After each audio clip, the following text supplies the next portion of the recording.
जय हिंद साथियों, the freedom में आपका स्वागत है। मैं सुधीर। साथियों, इन दिनों एक स्वतंत्रता सेनानी को लेकर के देश भर में जबरदस्त ढंग से बहस छिड़ी हुई है। शुरू से ही विवाद चलता रहा है और इन दिनों विवाद काफी अधिक बढ़ गया है। सावरकर को लेकर के ये बहस चल रही है और ताजा बहस इसलिए है कि एक पुस्तक के लोकार्पण समारोह के दौरान, जो कि सावरकर पर केंद्रित पुस्तक थी, देश के रक्षा मंत्री राजनाथ सिंह ने कुछ ऐसी बातें कह दी जिसे लेकर के बहस तेज हो गई। पहले हम लोग जानते हैं कि क्या कहा था राजनाथ सिंह ने। राजनाथ सिंह ने कहा था सावरकर के खिलाफ झूठ फैलाया गया। कहा गया कि उन्होंने अंग्रेजों के सामने बार बार माफीनामा दिया, लेकिन सच्चाई यह है कि क्षमा याचिका उन्होंने खुद को माफ किए जाने के लिए नहीं दी थी। उनसे महात्मा गांधी ने कहा था कि दया याचिका दायर कीजिए। महात्मा गांधी के कहने पर उन्होंने याचिका दी थी। यह कहा राजनाथ सिंह ने। हम लोग देखते हैं कि तथ्य क्या कहते हैं। तथ्य ये कहते हैं कि सावरकर वहाँ इंग्लैंड में रहते थे और नासिक के कलेक्टर के हत्या में उन्हें गिरफ्तार किया गया था 1910 में। और 1910 में वहाँ से पहले इनके भाई की गिरफ्तारी हुई, फिर उन्हें गिरफ्तार करके लाया जा रहा था। और जब फिर वो वहाँ से लाया जा रहा था तो फ्रांस में सावरकर समुद्र में ही जहाज से फरार हो गए थे, लेकिन जल्द ही पकड़ लिए गए। हालांकि वो अंतर्राष्ट्रीय क्षेत्र था, वहां पर गिरफ्तारी करना बहुत आसान नहीं था और ना होनी चाहिए थी गिरफ्तारी, लेकिन फिर भी ब्रिटिश शासन का ऐसा दबदबा था कि वहां से फिर गिरफ्तार करके लाया जाता है और इन्हें फिर सावरकर को सजा दी जाती है। 2 आजीवन कारावास की सजा दी जाती है और इन्हें भेज दिया जाता है जहां खतरनाक कैदियों को भेजा जाता था, काले पानी की सजा में, यानी अंडमान निकोबार में, सेल्यूलर जेल में। इससे पहले सावरकर एक बहुत ही जबरदस्त किताब लिख चुके थे 1857 की क्रांति पर, जिस किताब का नाम था 1857 भारत का स्वतंत्रता समर। ये पहली किताब थी। ये माना जाता है कि जब 1857 की लड़ाई को एक विद्रोह, एक गदर न बता करके स्वाधीनता संग्राम बताया गया। और ये ऐसी किताब है जिसे मैं भी सजेस्ट करूंगा कि अगर आपकी दिलचस्पी है स्वतंत्रता सेनानियों को जानने में, स्वतंत्रता संग्राम को जानने में, तो इस किताब को जरूर आप पढ़ें। यह मूलतः पहले मराठी में किताब लिखी गई थी, फिर यह किताब दूसरी भाषाओं में धीरे धीरे अनुदित हुई। यह किताब सावरकर ने 1908 में लिखी है और इस किताब को लिखते हुए वो पूरी तरह से भारतीय बने रहते हैं। जिसका जितना योगदान है इस किताब में उन्होंने पूरी ईमानदारी से बताया है। कोई यहाँ पर वो हिंदू मुसलमान वगैरह नहीं करते, बल्कि एक स्वतंत्रता सेनानी के रूप में पेश करते हैं।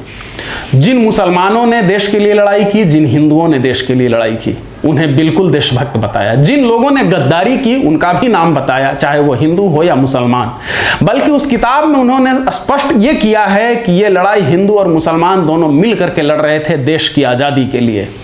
और इसमें बहादुर शाह जफर की बात हो, अजीमुल्ला खां की बात हो या बेगम हजरत महल की बात हो, सबकी उन्होंने तारीफ की है जिन्होंने भी आज़ादी की लड़ाई लड़ी है।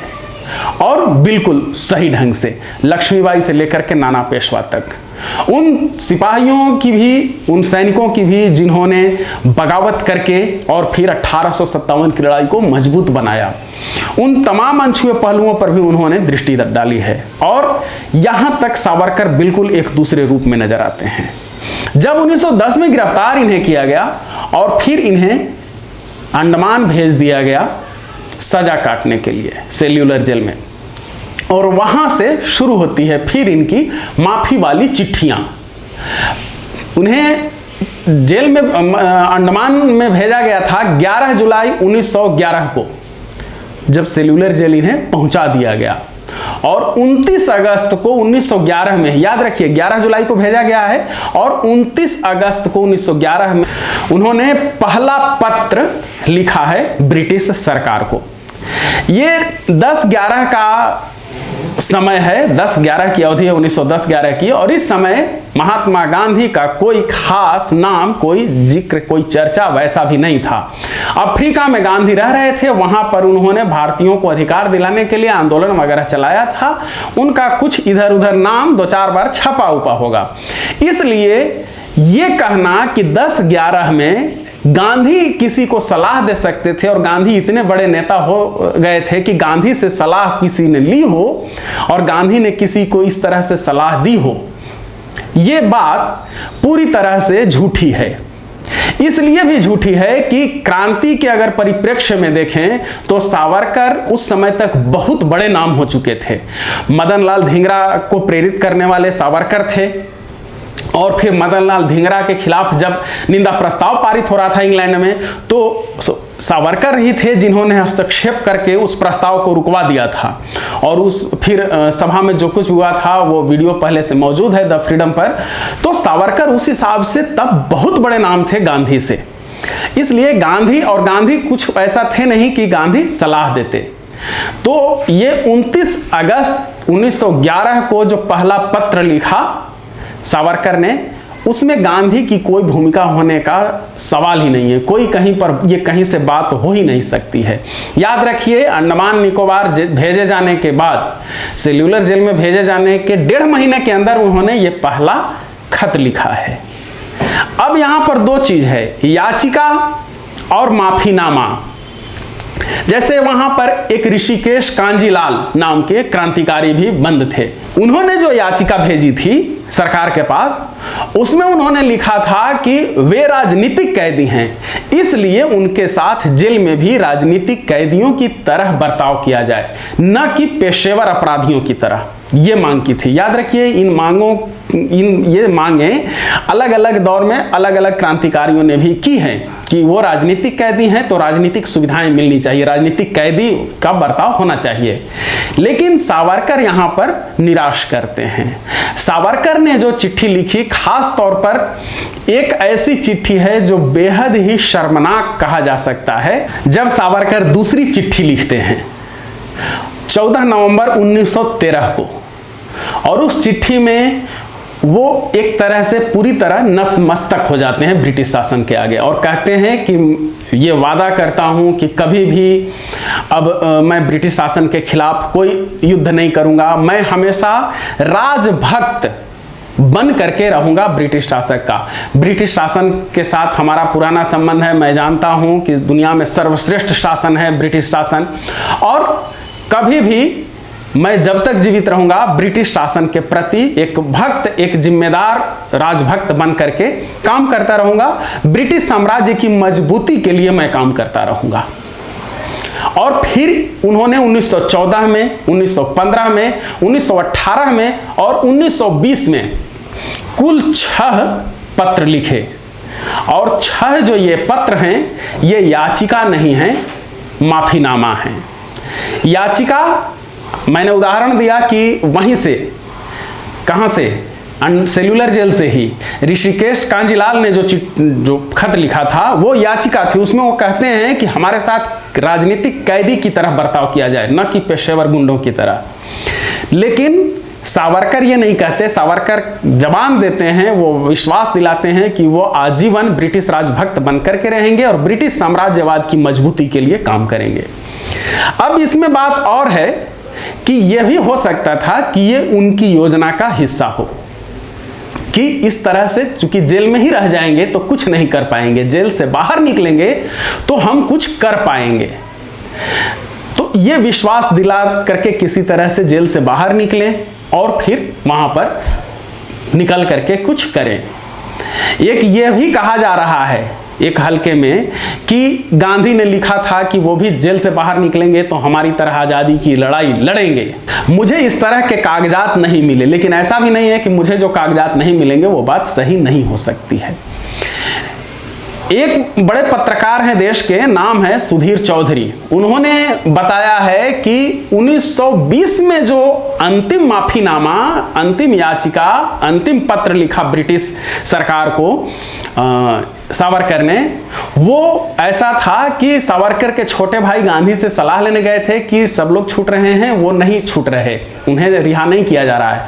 तो गांधी ने सलाह दी कि उन्हें, सरकार को ये कहना चाहिए कि चूंकि हम राजनीतिक बंदी हैं और जब तमाम राजनीतिक कैदियों बंदियों को छोड़ा जा रहा है तो इस हिसाब से हमें भी छोड़ा जाए। ये सलाह देने की चर्चा है। तो शायद ये सलाह दी हो और फिर उनके भाई ने, सावरकर के छोटे भाई ने बताया हो सावरकर को और फिर सावरकर ने वैसा लिखा हो। लेकिन राजनाथ सिंह ने जो कहा कि वो लिखने के लिए तैयार नहीं थे और गांधी की सलाह पर उन्होंने लिखा, तो पहला जो माफीनामा आया है वो 1911 का है और 1911 में गांधी से कहीं कोई बात नहीं होती।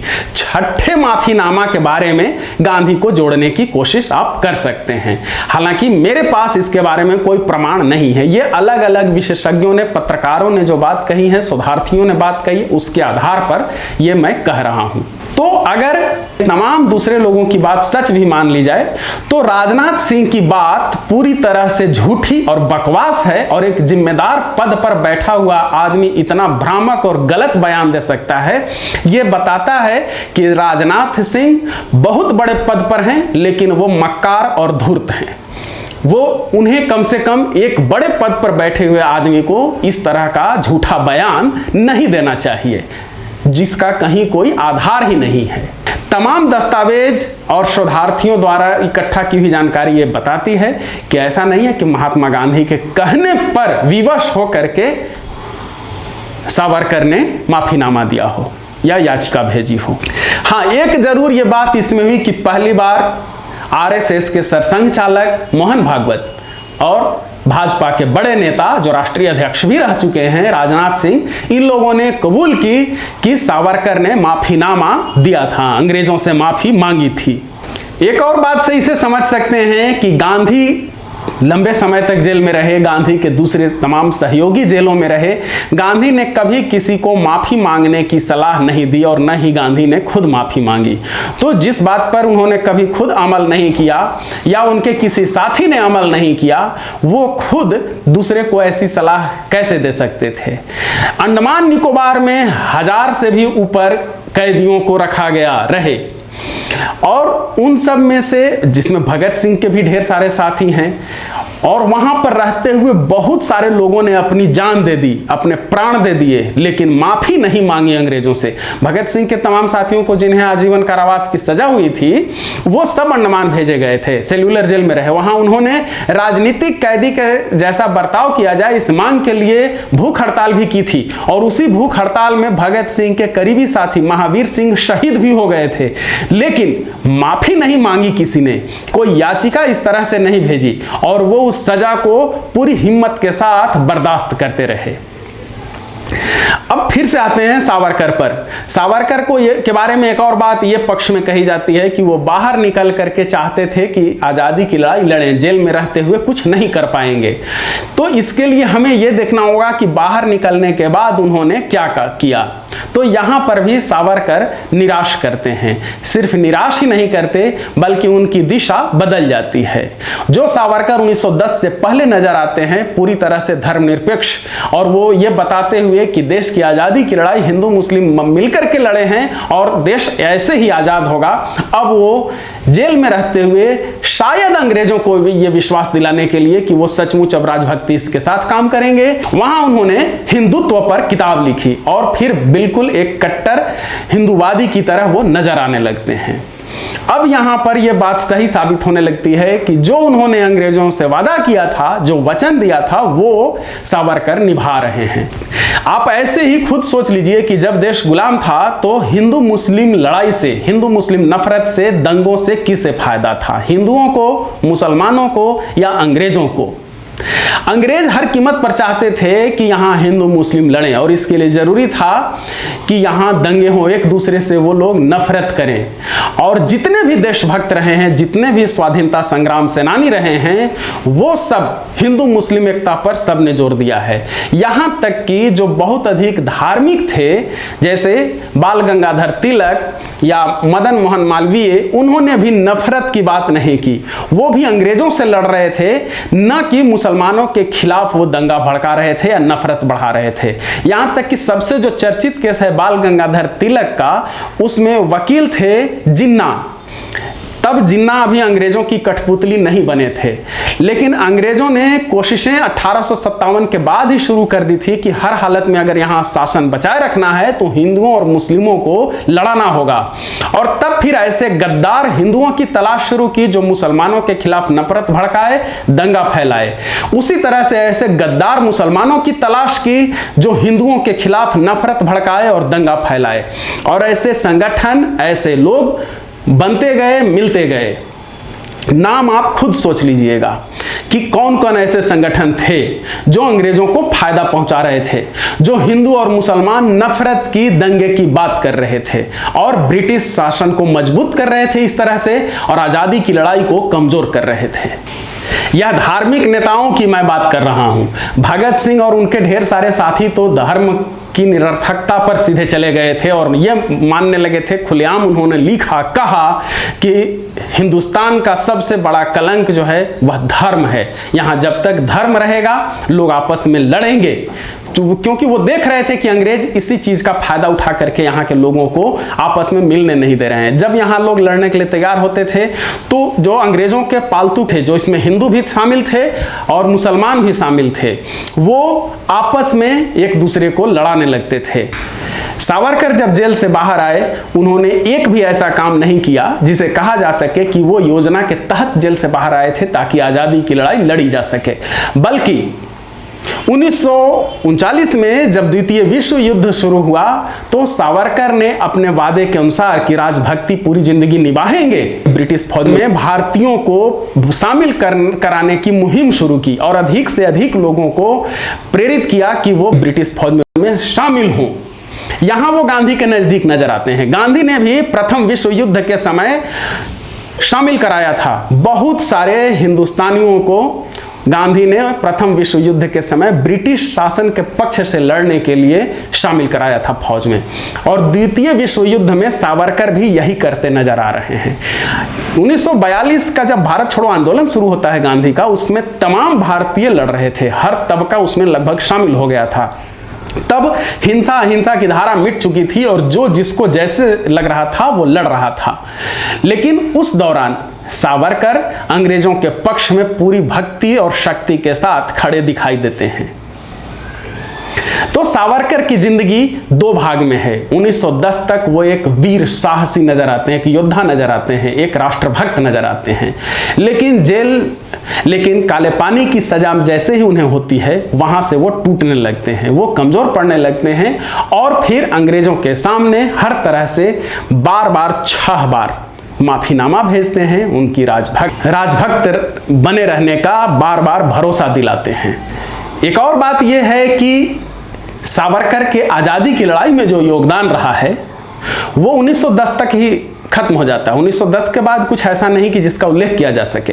यहां तक कि जो उनके परम भक्त हैं वो भी नहीं बता पाते कि सावरकर ने 1910 के बाद या काले पानी की सजा से जब बाहर निकले तो उन्होंने आजादी की लड़ाई के लिए क्या किया। सिर्फ द्वितीय विश्व युद्ध के समय उनकी चर्चा आती है कि ब्रिटिश फौज में लोगों को भर्ती कराया और फिर बाकी समय में अंग्रेजों के इशारे पर देश में हिंदू मुस्लिम नफरत फैलाते रहे ताकि आजादी की लड़ाई कमजोर हो सके। फिर भी सावरकर को इतना याद क्यों किया जाता है? सावरकर का योगदान एक किताब लिखना है, बहुत ही महत्वपूर्ण किताब, और फिर एक बार गिरफ्तार होकर के जेल जाना नासिक के कलेक्टर के हत्याकांड में, और फिर मदन लाल धिंगरा को प्रेरित करना।